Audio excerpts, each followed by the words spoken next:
नमस्कार, स्वागत है आपका। आप देख रहे हैं इंडिया टीवी। आपके साथ मैं हूं प्राची पाराशर। कहानी कुर्सी की शुरुआत करेंगे। आपको बताएंगे आज उत्तर प्रदेश की खबर, जहां मुख्यमंत्री योगी आदित्यनाथ क्यों चर्चा में हैं, क्यों एक एक करके उनके हर एक बयान की चर्चा की जा रही है। साथ ही साथ आज बिहार की भी चर्चा करेंगे। बिहार में कैसे नीतीश ने बिहार को वेलफेयर स्टेट बना दिया है, इसके साथ ही साथ आपको ट्रंप और शहबाज की बात भी बताएंगे। लेकिन उससे पहले प्रधानमंत्री नरेंद्र मोदी ओडिशा में हैं। वो तस्वीरें इस वक्त हम आपको बता रहे हैं। प्रधानमंत्री नरेंद्र मोदी इस वक्त ओडिशा में हैं, झारसुगुड़ा में इस वक्त हैं और उनका रोड शो चल रहा है। आप देखिए, पीएम हाथ हिलाकर अभिवादन स्वीकार करते हुए रोड के दोनों तरफ उनको देखने की जो भीड़ है वो भी इस वक्त आप देख रहे हैं। पड़ोसी राज्य यानी कि बिहार में इलेक्शन होना है। ओडिशा में तो मुख्यमंत्री अपना बना लिया, क्या बिहार में ऐसा कुछ हो पाएगा, ये भी आपको बताएंगे। लेकिन फिलहाल ओडिशा में प्रधानमंत्री नरेंद्र मोदी इस वक्त मौजूद हैं, एक रोड शो कर रहे हैं। जो सांस्कृतिक कार्यक्रम है उसका आयोजन किया गया है। पीएम भी अपनी गाड़ी से बाहर निकलकर जो लोग वहां पर मौजूद हैं उनका स्वागत कर रहे हैं, उसका अभिवादन स्वीकार करते हुए। और जो पारंपरिक नृत्य है ओडिशा का वो भी आप इस वक्त देख रहे हैं टेलीविजन स्क्रीन पर। तो कई योजनाओं का ऐलान भी आज प्रधानमंत्री की तरफ से ओडिशा के लिए किया जा रहा है। और अभी थोड़ी देर पहले संबोधन में पीएम ने बताया कि ओडिशा के विकास के लिए एनडीए सरकार कितनी प्रतिबद्ध है और कैसे बड़ी बड़ी योजनाओं को ओडिशा में लेकर आ रहे हैं। पीएम ने अपने संबोधन में बताया और कहा कि हर गरीब तक सुविधाएं पहुंचाएं, ये हमारा लक्ष्य है। हर गरीब तक पक्के मकान को हम पहुंचाएं, ये हमारा लक्ष्य है। और इन्हीं योजनाओं को लेकर आज पीएम ओडिशा में इस वक्त मौजूद हैं। उनका स्वागत भी किया जा रहा है। एक छोटा सा रोड शो पीएम इस वक्त कर रहे हैं और इस रोड शो में आप देखिए सांस्कृतिक कार्यक्रमों का आयोजन किया गया है। और जो लोग पीएम को देखने के लिए हैं, सेल्फी ले रहे हैं, फोटोग्राफ खींचते हुए नजर आ रहे हैं। और पीएम भी इस उत्साह को देखते हुए गाड़ी से बाहर निकलकर अभिवादन स्वीकार करते हुए नजर आ रहे हैं।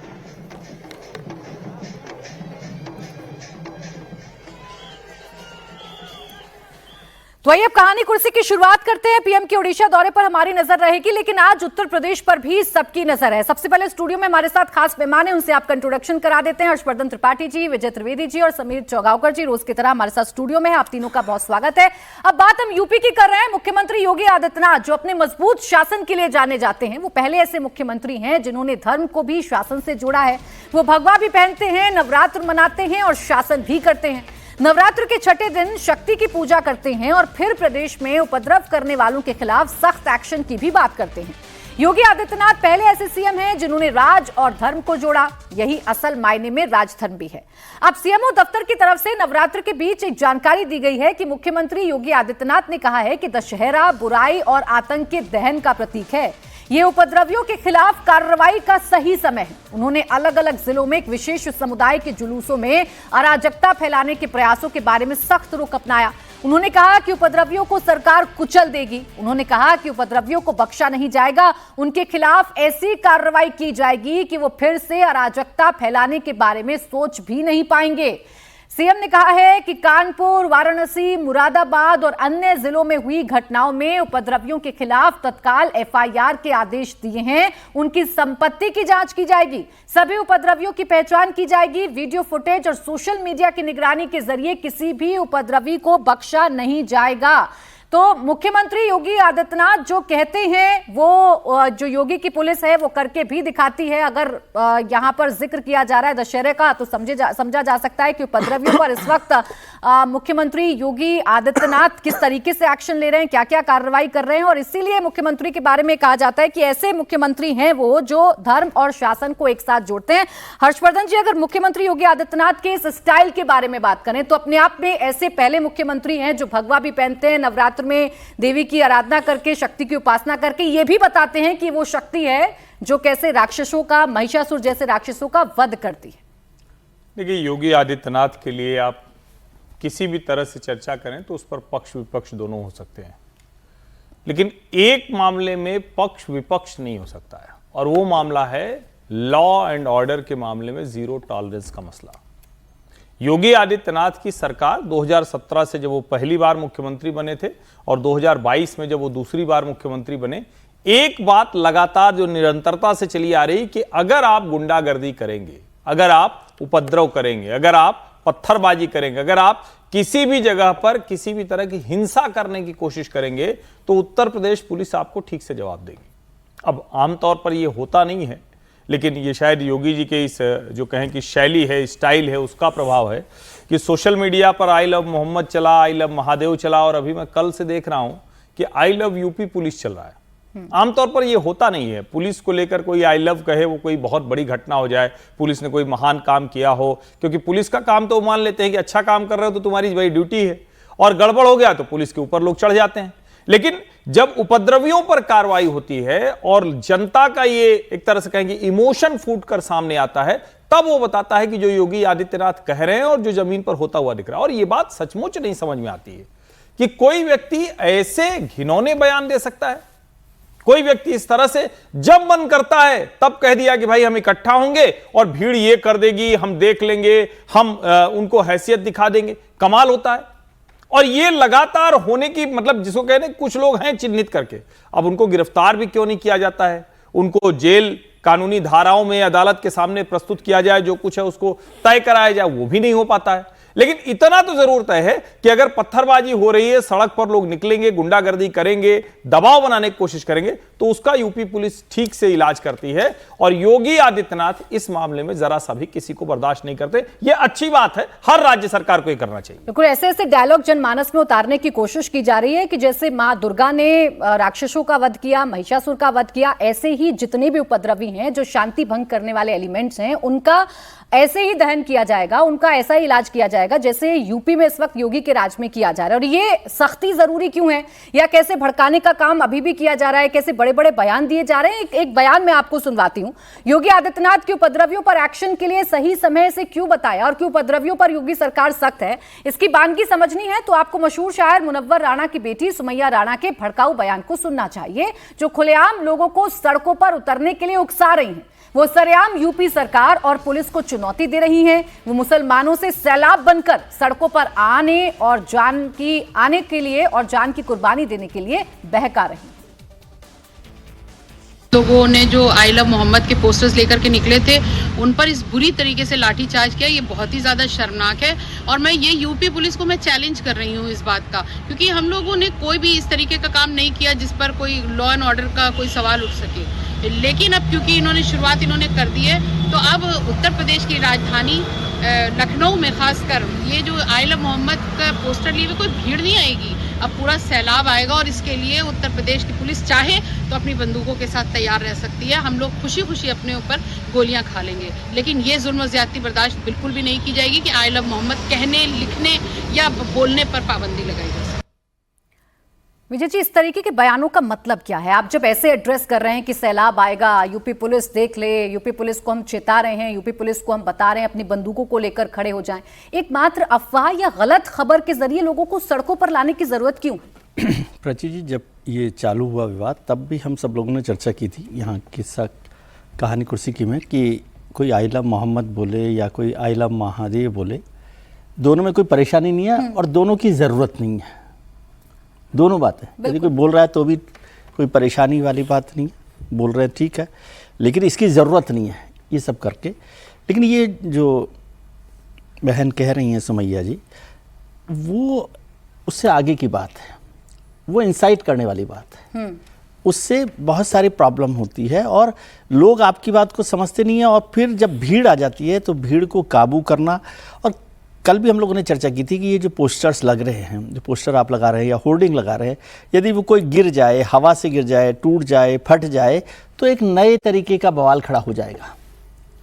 पोस्टर लगे होने में, होर्डिंग लगे होने में परेशानी नहीं है, लेकिन यदि वो टूट जाएगा, कोई भी, और गलती से भी टूट जाए, कोई चलाकर भी कई लोग होते हैं असामाजिक तत्व, वो भी ऐसा कर सकते, मैं ये नहीं कह रहा कि नहीं कर सकते, उससे क्या हालत होंगे, क्या लॉ एंड ऑर्डर की प्रॉब्लम होगी, इसको समझने की ज़रूरत होती है और उस पर सख्ती से कार्रवाई करनी चाहिए। और मैं समझता हूँ ये बिल्कुल गैर ज़रूरी जैसा कदम है कि इस पर आप क्यों हर दिन किसी न किसी चीज़ का एक बवाल खड़ा किया जाए। और मुख्यमंत्री जी जो हैं, वो जैसा अभी हर्ष जी ने भी कहा कि लॉ एंड ऑर्डर को लेकर उन पर कोई विवाद नहीं हो सकता, कोई बहस नहीं हो सकती, तो उनकी सरकार उस पर काम कर रही है, वो बेहतर तरीके से काम करे। बल्कि मुझे लगता है कि जितना हम उम्मीद करते हैं उतनी सख्ती की ज़रूरत है। जो योगी जी से उम्मीद करते हैं वो उस तरह से देखें कि आगे कोई और इस तरह की जरूरत है, मतलब जो भी व्यवस्था होगी कहीं ये ना हो कि इस बहाने से कोई गड़बड़ हो जाए, क्योंकि फाइनली तो उनकी जिम्मेदारी आएगी यदि अगर गड़बड़ हो गई।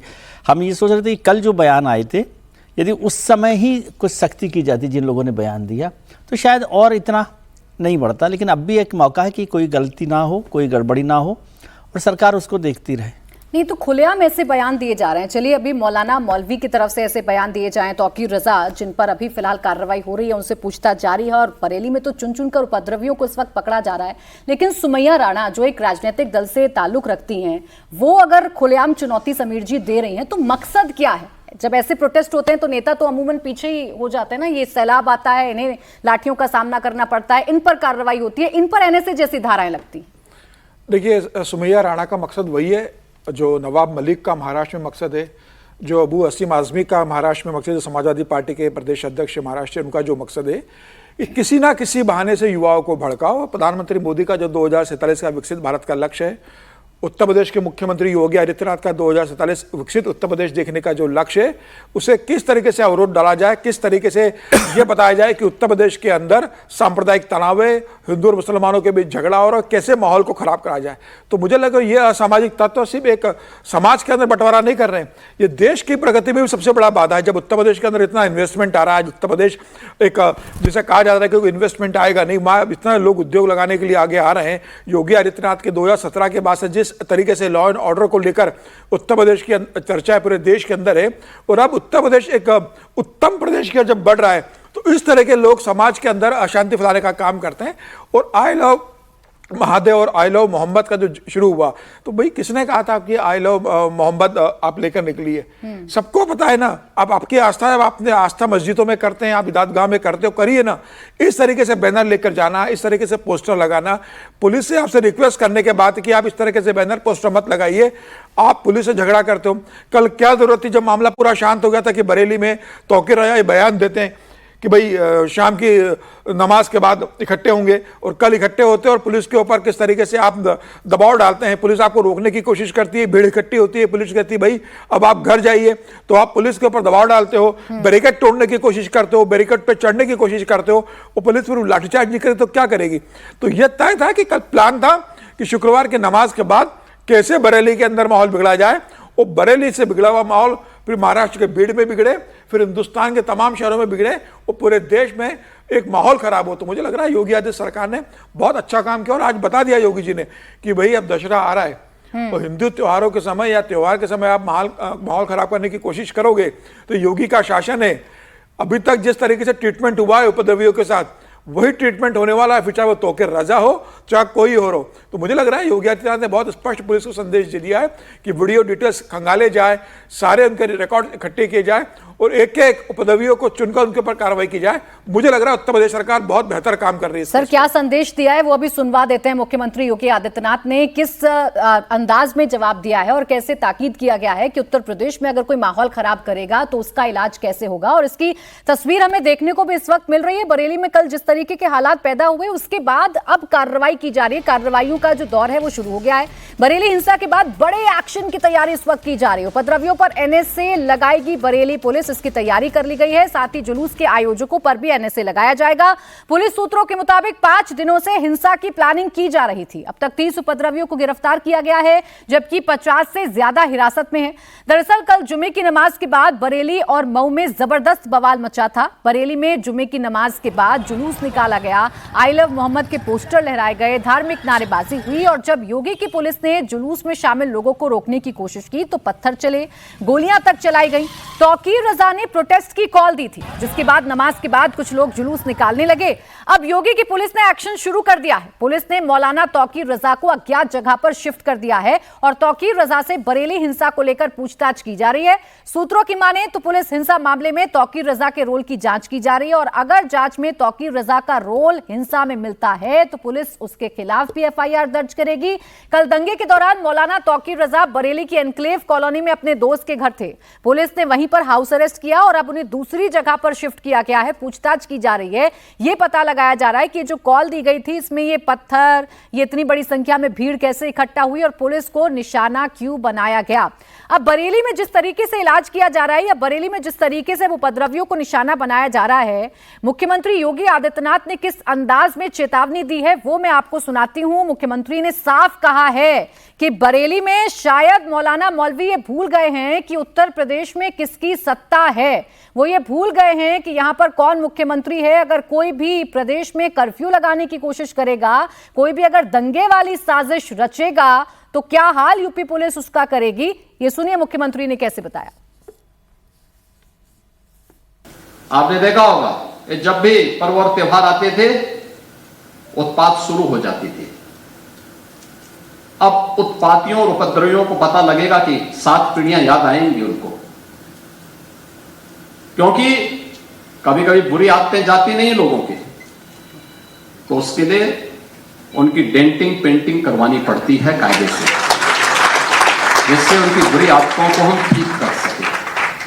और यही डेंटिंग पेंटिंग आपने देखा होगा कल बरेली के अंदर मौलाना भूल गया कि शासन किसका है। वो ये मानता था धमकी देंगे और हम जबरदस्ती जाम कर देंगे।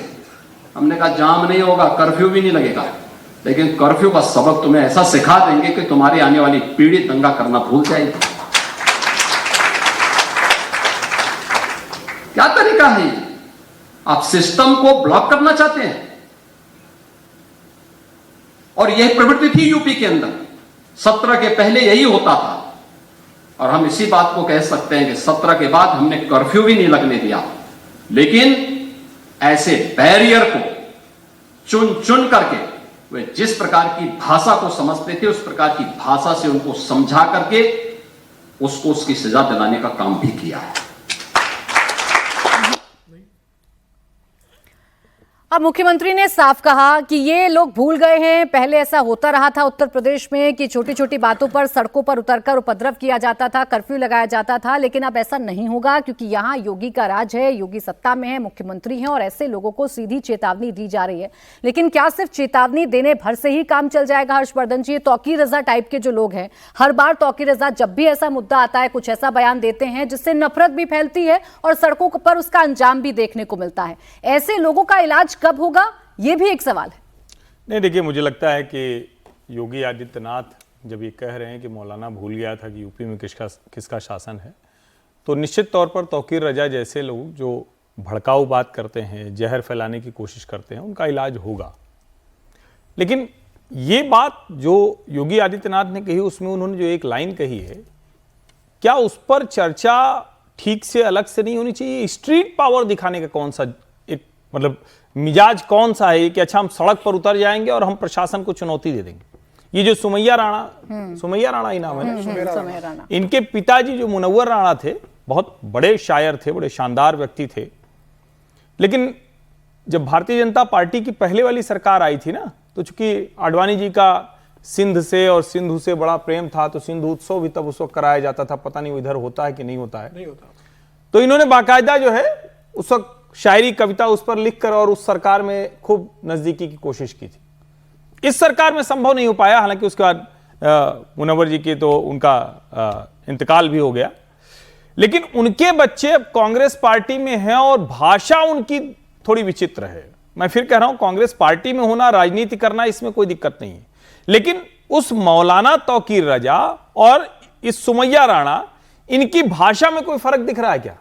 और अगर भाषा में फर्क नहीं दिख रहा है तो क्या ये राजनीतिक तौर पर व्यक्ति हैं, इनको ऐसे देखा जाए और फिर जब कार्रवाई होती है तब ये कहा जाए कि अरे भाई देखिए इनके ऊपर क्यों इस तरह की कार्रवाई होगी? और कमाल की बात ये भी होती है, ये तो अपने घरों में रहेंगे, ये तो अपने जहां भी मस्जिद में या मदरसे में जहां भी है वहां रहेंगे। निकलता कौन है? मुसलमानों के घर का बच्चा निकलता है, 4-6 FIR हो जाती है, 2-4-6 लोगों को लग जाता है। संभल में तो जान भी चली गई थी। आखिर कब तक ये मुसलमान स्ट्रीट पावर दिखाकर भारत में रहना चाहेगा? ये सवाल बड़ा है। दंगा करने की मानसिकता कैसे तैयार हो जाती है और कैसे उनकी हिम्मत पड़ जाती है, ये सवाल बड़ा है। ये जो पूरा घटनाक्रम है आई लव मोहम्मद वाला, इसमें कोई विवाद था ही नहीं, ये क्रिएटेड है।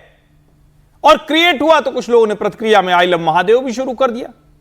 ये पूरा का पूरा मसला पूरी तरह से कानून व्यवस्था को कुछ आग लगा दी जाए, कुछ वहां कुछ दंगे की स्थिति बन जाए, वो करने की कोशिश है। लेकिन क्या मुस्लिम कम्युनिटी इसको समझने सोचने को तैयार नहीं है? कई बार ये होता, और अब तो थक गए होंगे वो लोग भी सुनते सुनते कि रामनवमी पे, दशहरे पे, दुर्गा पूजा पे, यानी कुछ भी हिंदू पर्व, आप सोचिए उस समय आप क्यों नहीं संवेदनशील रह सकते हैं? क्यों हिंदू आस्था का सम्मान नहीं कर सकते हैं? और आपके ऊपर अगर बार बार ये सवाल खड़ा हो रहा है तो उस सवाल का जवाब भी तो आप ही को देना है ना। योगी आदित्यनाथ तो जो करेंगे, कानून व्यवस्था पुलिस जो करेगी वो तो करेगी, लेकिन आपको भी सोचना चाहिए, उसका जवाब देना चाहिए। अब देखिए, जवाब तो मुख्यमंत्री योगी आदित्यनाथ एक एक करके तमाम मुद्दों का दे रहे हैं। अगर उत्तर प्रदेश में कोई शांति खराब करने की कोशिश करेगा तो उसको भी चेतावनी दे रहे हैं अपने अंदाज में, और जातियों को लेकर अगर कोई योगी आदित्यनाथ को घेरने की कोशिश करेगा तो उस पर भी वो जवाब दे रहे हैं। समाज को जातियों में बांटने वालों पर भी योगी ने कड़े तेवर दिखाए। योगी ने कहा कि ऐसे लोग समाज को बांटते हैं, गुमराह करते हैं, इसलिए ऐसे लोगों से निपटने के लिए हमने बुलडोजर तैयार किया। हम आपको बता दें कि हाल ही में योगी सरकार ने यूपी में जाति के नाम पर रैलियों से लेकर सभाओं तक पर रोक लगाने का फरमान जारी किया है, और अब इस पर क्या कहा है मुख्यमंत्री ने, यह भी आप सुनिए।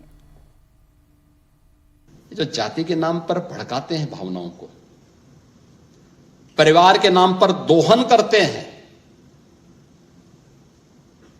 इन्हीं के लिए हम लोगों ने बुलडोजर बनाया था,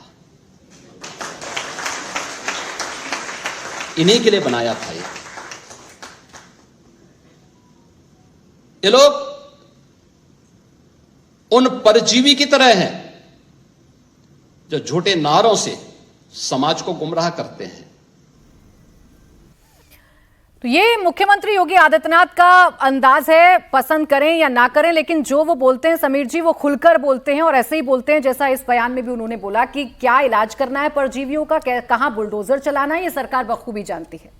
निश्चित रूप से। और योगी आदित्यनाथ का बुलडोजर तो पूरे हिंदुस्तान में फेमस हो गया, उसके बाद तो सारे मुख्यमंत्री इस उपद्रवियों के खिलाफ बुलडोजर का इस्तेमाल करते रहे।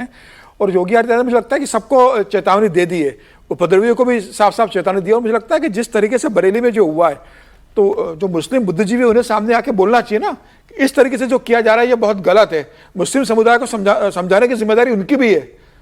बड़े जो मुस्लिम बुद्धिजीवी माने जाते हैं वो बाहर आकर इस बात का विरोध करें कि भाई जो कल हुआ है और तौकीर राजा ने जो कहा है और जिस तरीके से उकसाने की कोशिश की है, जावेद अख्तर को उसका विरोध करना चाहिए, बाकी तरह के जो लोग हैं उसको विरोध करना चाहिए कि भाई मुस्लिम समाज इस उपद्रवी समाज के साथ नहीं है। जो मुट्ठी भर लोग हैं जो समाज का अशांति लेना चाहते हैं, पूरे मुस्लिम समाज को बदनाम करने की कोशिश है। मुझे लग रहा है वो समाज भी ध्यान देगा। और योगी आदित्यनाथ ने जाति को लेकर जो कहा है, और बहुत अच्छा योगी आदित्यनाथ भी कुछ दिन पहले जो हाईकोर्ट का ऑर्डर था उसके हिसाब से जातियों की रैलियों पर नाम के आगे जाति लिखने वाली बातें, गाड़ियों पर जाति लिखने का जो बैन किया, मुझे लगता है बहुत अच्छी है।